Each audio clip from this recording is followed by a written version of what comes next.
নমস্কার সুধী প্রিয় দর্শক, ভোরের আলোয় আপনাদের স্বাগত। সুপ্রভাত। আজ ৯ মার্চ শনিবার। বঙ্গোপসাগরে বিপরীত ঘূর্ণাবর্ত। গতকালের মতো আজ শনিবারও বৃষ্টির পূর্বাভাস জারি করেছে উত্তরবঙ্গে। তবে দক্ষিণবঙ্গে আবহাওয়ার পরিস্থিতি কি থাকতে পারে সে বিষয়ে কি জানিয়েছে আবহাওয়া দপ্তর, তা আজকের এই ভিডিওর মাধ্যমে আপনাদের সামনে তুলে ধরব। জানাবো আবহাওয়া দপ্তর তাদের সর্বশেষ আপডেটে কি জানিয়েছে। পাশাপাশি বাংলাদেশ আবহাওয়া দপ্তর বাংলাদেশ নিয়ে কি জানিয়েছে তাও এই ভিডিওর মাধ্যমে জানানোর চেষ্টা করব। অবশ্যই ভিডিওটি শেষ পর্যন্ত দেখতে অনুরোধ করলাম। পাশাপাশি নতুন বন্ধুদের রিকোয়েস্ট করব চ্যানেলটি সাবস্ক্রাইব করে রাখুন, তাহলে পরবর্তী আপডেটগুলি অতি সহজে আপনাদের কাছে পৌঁছে যাবে। দেখে নিন আজকের লেটেস্ট আপডেটে কি জানিয়েছে আবহাওয়া দপ্তর। গতকালের মতো আজ শনিবারও দার্জিলিং এবং কালিম্পং জেলার কয়েকটি অংশে হালকা বৃষ্টির সম্ভাবনা রয়েছে। তবে আগামীকাল রবিবার থেকে আবার শুষ্ক আবহাওয়া দেখা যেতে পারে ওই দুই জেলায়। পাশাপাশি পশ্চিমী ঝঞ্ঝার পাশ করার সময় সিকিমে বৃষ্টিপাতের সম্ভাবনা রয়েছে। এর প্রভাবে দার্জিলিংয়ে হবে বৃষ্টিপাত, ইঙ্গিত আবহাওয়া দপ্তরের। তাছাড়া গতকাল শুক্রবার থেকে উত্তরবঙ্গের অন্যান্য জেলার আবহাওয়া শুকনো লক্ষ্য করা গেছে। আপাতত রাজ্য জুড়ে তাপমাত্রা পরিবর্তনের কোনো সম্ভাবনা নেই।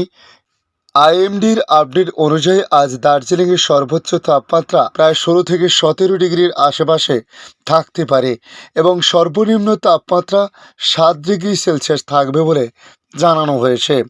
কখনো মনোরম আবহাওয়া, কখনো বা গরমে আঁচে পড়তে পারে রাজ্য। আগামী সপ্তাহে তাপমাত্রা বদল আসতে পারে বলে জানিয়েছে হাওয়া অফিস। পাশাপাশি একদিকে বঙ্গোপসাগরে রয়েছে বিপরীত ঘূর্ণাবর্ত, জলীয় বাষ্প ঢুকেছে, সেদিক থেকে পশ্চিমী ঝঞ্ঝা পাস করেছে উত্তর পূর্ব ভারতের দিকে। এদিকে বঙ্গোপসাগরে রয়েছে বিপরীত ঘূর্ণাবর্ত, জলীয় বাষ্প ঢুকছে সেদিক থেকে, পশ্চিমী ঝঞ্ঝা পাস করছে উত্তর পূর্ব ভারতের দিকে। তারই জেরে দেশ জুড়ে বদলে যাচ্ছে আবহাওয়ার খেলা। আইএমডির সর্বশেষ রিপোর্ট অনুযায়ী শীঘ্রই আবহাওয়ার ভোলবদল হতে চলেছে। এর কারণে ওয়েস্টার্ন ডিস্ট্রিবিউশন 10ই মার্চ সন্ধ্যার পরে ঢুকতে চলেছে একটি নতুন পশ্চিমী ঝঞ্ঝা, যা সক্রিয় হয়ে আবহাওয়ায় বড় পরিবর্তন ঘটাতে পারে এমনটাই আশঙ্কা। তবে উত্তরে বৃষ্টি হলেও দক্ষিণবঙ্গে আজ থেকে পরিষ্কার আকাশ থাকবে, বৃষ্টির কোনো তেমন সম্ভাবনা নেই।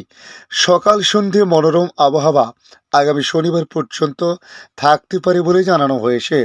হালকা উত্তর পশ্চিমের হাওয়া বইবে, হালকা শীতল হাওয়া খুব সামান্য হলেও তাপমাত্রা নামবে।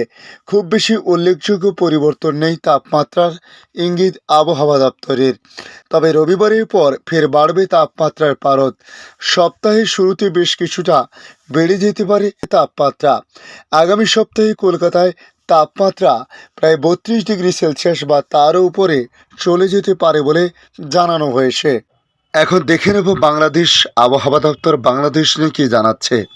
চলতি মাসের মাঝামাঝি সময় পর্যন্ত রাত ও দিনের তাপমাত্রা ওঠানামার মধ্য দিয়ে যেতে পারে। এরপর দিনের তাপমাত্রা ক্রমেই বেড়ে মাসের শেষের দিকে দেশের বিভিন্ন অঞ্চলে মৃদু থেকে মাঝারি ধরনের তাপপ্রবাহ বইতে পারে বলে জানিয়েছে আবহাওয়াবিদরা। একদিনে ব্যবধানে দেশের বিভিন্ন অঞ্চলে রাতের তাপমাত্রা আরও সামান্য কমতে পারে। দেশের বিভিন্ন স্থানে বিশেষ করে উত্তরাঞ্চলে এখনও শীতের অনুভূতি রয়েছে।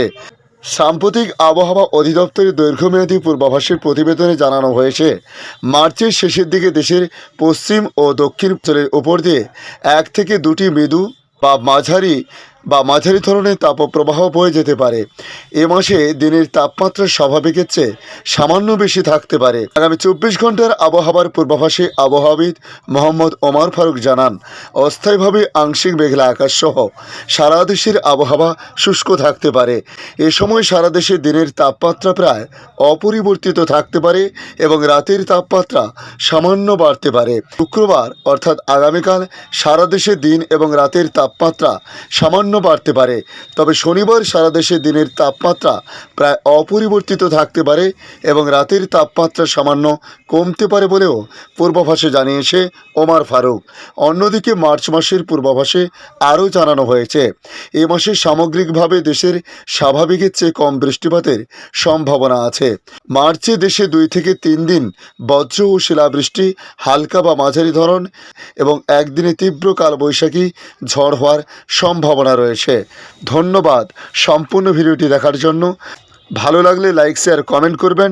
কমেন্টে অবশ্যই জানাবেন আপনার এলাকার নাম, পাশাপাশি আপনার কোথা থেকে ভিডিওটি দেখছেন অবশ্যই জানাতে পারেন।